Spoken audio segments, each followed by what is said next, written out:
Hello दोस्तों, नमस्कार। मैं हूं अरुणदेव कुमार गुप्ता। आप सभी को अरुणदेव फाइनेंशियल सर्विसेज चैनल पर हार्दिक स्वागत करता हूं।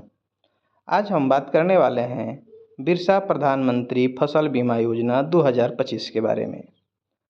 दोस्तों, जैसा कि आप सभी को पता है कि फसल बीमा जो है वह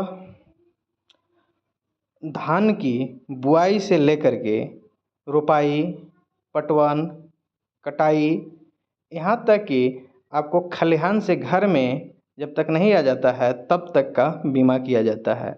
यदि इस परिस्थिति में, इतने समय में, इतनी अवधि में आपकी धान की फसल नष्ट हो जाता है तो बीमा कंपनियां आपका धान की भरपाई करती है। अभी जो बीमा है 1 रुपये के टोकन पे हर एक प्रज्ञा केंद्र पर किया जाता है। आप अभी तक अपना फसल बीमा नहीं कराए हैं तो आप नज़दीकी प्रज्ञा केंद्र में जा कर के फसल बीमा करवा लें। सबसे पहले धान का जो फसल का बीमा कराएंगे, धान की फसल का बीमा जो कराएंगे, उसमें जो फॉर्म है वह सही भरें, तभी जा कर के आपका फॉर्म एक्सेप्ट होगा, नहीं तो रिजेक्ट हो जाएगा। और जब क्लेम करने जाएंगे तो उस समय पता चलेगा कि आपका तो रिजेक्ट हो गया है। तो ध्यान देने वाली बातें हैं कि इसमें सबसे पहले क्या क्या चीज़ें चाहिए। मैं जूम करके दिखा रहा हूँ कि आपको आधार का फोटोकॉपी, बैंक पासबुक का प्रति जिसमें साफ साफ पढ़ाना चाहिए, राजस्व लगान रसीद आपको चाहिए ऑनलाइन वाली, ऑफलाइन नहीं चलेगा। वंशावली चाहिए और वंशावली पे अपने मुखिया का सिग्नेचर एवं मुहर भी चाहिए। इसमें भरना क्या है मैं उसे स्टेप बाय स्टेप बता देता हूँ।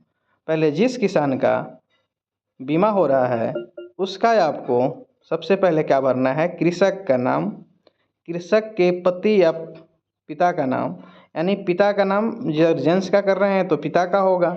यदि पति का जहाँ उसका आएगा, जो किसी लेडी अपने नाम से बीमा करवा रही है, फसल बीमा करवा रही है, उस जगह पति का नाम जाएगा। कृषक का आधार साफ साफ अक्षर में होना चाहिए। कृषक का मोबाइल नंबर अनिवार्य है, क्योंकि इसमें OTP जाएगा, OTP से वेरिफिकेशन करना है। इसके बाद आपको बैंक खाता संख्या साफ साफ अक्षर में लिखना है। इसके बाद बैंक IFSC कोड में आपको अपने पासबुक से देख करके, बैंक पासबुक से IFSC कोड भरना है। भूमि विवरण में रैयती भरना है। इसके बाद जमींदार का नाम मतलब जिसके नाम से रसीद कटता है उसका नाम लिखना है। ऐसा नहीं कि जो बीमा करवा रहा है उसका नाम नहीं, रसीद पे जिसका नाम आता है उसी का जमींदार के नाम में नाम लिख देना है। इसके बाद खाता नंबर लिखना है। इसके बाद प्लाट नंबर देना है। आप प्लाट नंबर वही देंगे जिसमें आप फसल उगाते हैं। इसके बाद रकबा हेक्टेयर में दीजिएगा। तो अभी देखा जाता है कि आपका ज़मीन जो है या तो एकड़ में होता है या तो डिसमिल में होता है। तो यदि एकड़ में है तो आप उसको क्या कर लीजिए कि उसको डिसमिल में परिवर्तन करके आप उसको 0.004125 से गुना कर लीजिए। एक बार ध्यान से रखिएगा कि यदि आपका 10 डिसमिल है तो 10 गुने 0.3 बार 04125 से गुना कर दीजिएगा तो वह हेक्टेयर में आ जाएगा। और वही भूमि का विवरण यहाँ पे डाल देना है। इसके बाद है कृषक का जमींदार से रिश्ता, यानी जिसके नाम से रसीद कटता है उसका आप जो बीमा करा रहे हैं उससे उसका क्या संबंध है, वह संबंध यहाँ पे लिखना है। इसके बाद आते हैं वंशावली पे।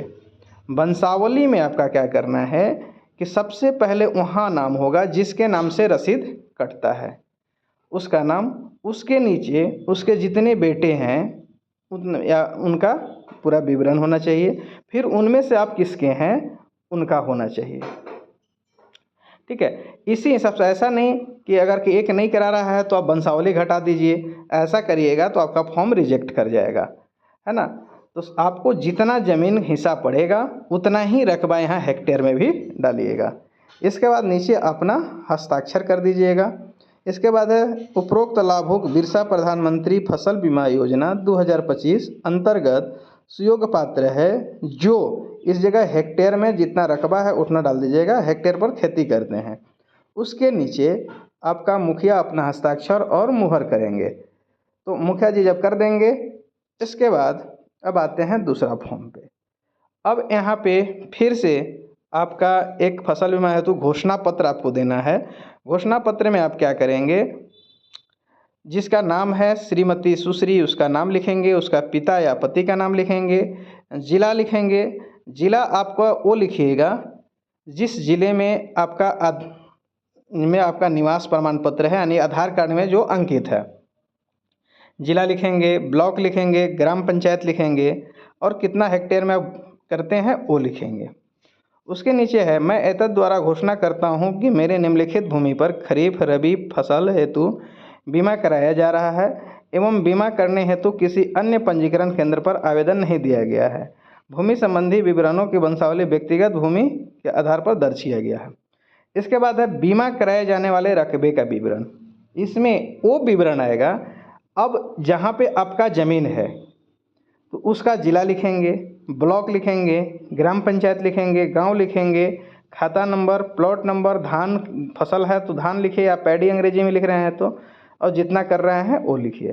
हर एक प्लॉट का अलग अलग आप करेंगे, है ना। एक ही प्लॉट में अगर के आपका एक ही आपका व्यक्ति का 4 प्लॉट में है तो उसको एक एक प्लॉट करके 4 बार में कॉलम में भरेंगे, 4 कॉलम में भरेंगे। ध्यान नहीं दीजिएगा, कभी हम इसलिए इसको बताएं कि किसी का होता है गांव कहीं और होता है, खेती कहीं और होता है, तो उससे हड़बड़ाना नहीं है। ऊपर में पूरा जो डिटेल्स डालेंगे आधार कार्ड से डालेंगे और नीचे जो है वो डालेंगे। इसके बाद नीचे कृषक अपना हस्ताक्षर करके अपने नज़दीकी प्रज्ञा केंद्र में फॉर्म जमा कर दें और वहाँ से 1 रुपये के टोकन का रसीद प्राप्त कर लें। आपका कुछ ही दिन में धान का बीमा हो जाएगा और वहाँ से अप्रूवल का मैसेज गिर जाएगा।